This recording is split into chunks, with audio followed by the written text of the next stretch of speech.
Assalamualaikum warahmatullahi wabarakatuh. Kami dari kelompok 1 ingin memaparkan kondisi laporan keuangan pada Bank Jawa Barat dan Banten Syariah periode Desember 2019 dan periode Desember 2020 yang akan kami rangkum pada laporan neraca dan laporan laba rugi serta perbandingan keduanya. Izin memperkenalkan diri, nama saya Davina Latania Putri Davidson, NIM 18142032 sebagai moderator, dan teman saya Nama saya Ega Puspita Anggraheni, NIM 1814211. Nama Rizkia Nur Saleha, NIM 18142003. Selanjutnya, materi pertama akan dibahas oleh Ega Puspita Anggraheni, materi kedua akan dibahas oleh Rizkia Nur Saleha, dan materi terakhir akan dibahas oleh saya sendiri. Mari kita simak videonya. Di sini saya akan menjelaskan tentang laporan keuangan Bank BJB Syariah per 31 Desember 2019 dan per 31 Desember 2020. Sebelumnya, saya akan membahas tentang neraca, di mana neraca adalah dokumen yang berisikan tentang kondisi keuangan perusahaan atau bank pada periode tertentu. Selanjutnya, neraca dibuat untuk rujukan pada tahun selanjutnya. Unsur-unsur neraca terdiri atas aset, liabilitas, dan ekuitas. Hal-hal yang perlu kita perhatikan dalam melihat kas dan setara kasnya, di mana kas dan setara kas sangat penting dikarenakan kita dapat mengetahui bagaimana kekuatan perusahaan terhadap kas dan setara kasnya, atau istilahnya dapat kita sebut juga kas setara kas ini sebagai isi dompet dari perusahaan. Karena digunakan untuk pembiayaan, untuk investasi, atau pembelanjaan, dan pembelanjaan pendanaan. Untuk pendanaan, paling penting juga perlu kita perhatikan, dikarenakan kita akan mengetahui apakah perusahaan atau bank mampu melunasi hutang jangka pendek secara tepat waktu dalam waktu jatuh tempo. Jika kas dan setara kasnya mengalami kenaikan, ada beberapa kemungkinan, antara lain peningkatan penerimaan kas dari hasil operasinya.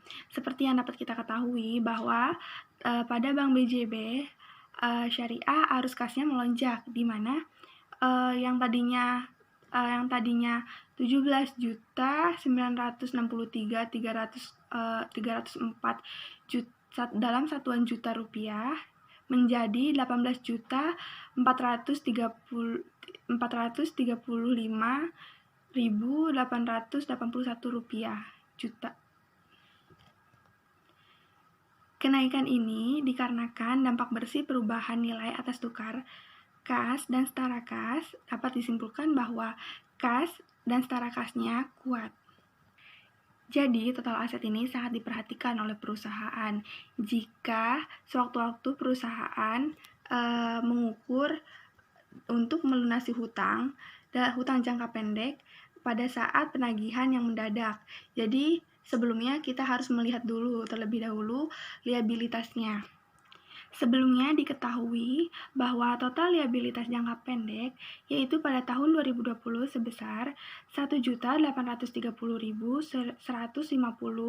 dalam satuan juta rupiah, pada tahun 2019 sebesar 1.816.918 dalam satuan juta rupiah, sedangkan kas dan setara kasnya sebesar 17.963.304 rupiah pada tahun 2020, dan pada tahun 2019 sebesar 18.435.881 rupiah dalam satuan juta rupiah.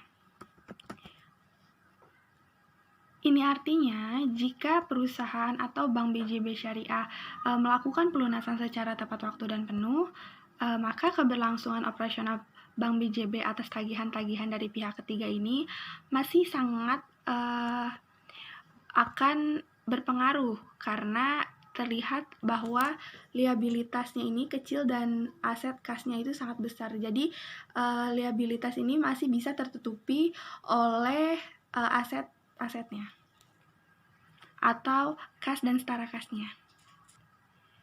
Karena masih bisa melanjutkan operasionalnya dikarenakan tanpa kendala dari sisi hukum, di mana liabilitas jangka pendek ini adalah tuntutan bahkan kewajiban, di mana karena hutang adalah harus dibayar. Di mana seperti yang sudah kita ketahui dalam laporan neraca, aktiva dan pasifanya harus seimbang atau balance, atau bisa kita sebut dengan jumlah total aset dengan total liabilitas dan ekuitasnya harus sama. Jadi total aset dengan total liabilitas dan ekuitas harus sama. Dapat kita lihat pada tabel Bank BJB, Syariah total aset dengan total liabilitasnya dan total ekuitasnya seimbang. Kas dan setara kasnya pun kuat. Ini menunjukkan bahwa Bank BJB Syariah ini sehat.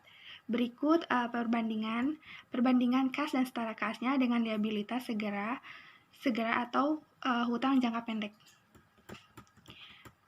Selanjutnya berikut ini contoh bukti balance bahwa total aset dan total liabilitas ekuitasnya seimbang atau balance. Sekian dari saya. Terima kasih.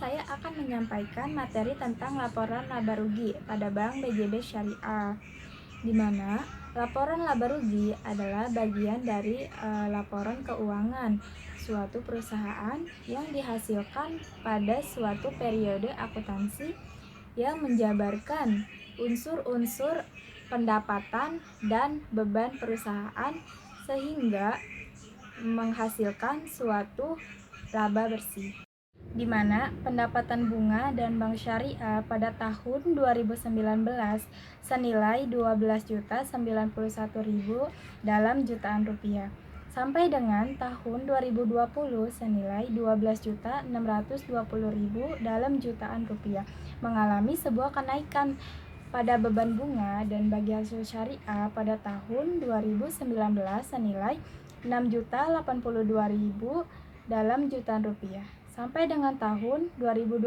senilai 6.497.000 dalam jutaan rupiah, mengalami kenaikan juga. Maka hasil dari pendapatan bunga dan bank syariah dikurang dengan beban bunga dan bagi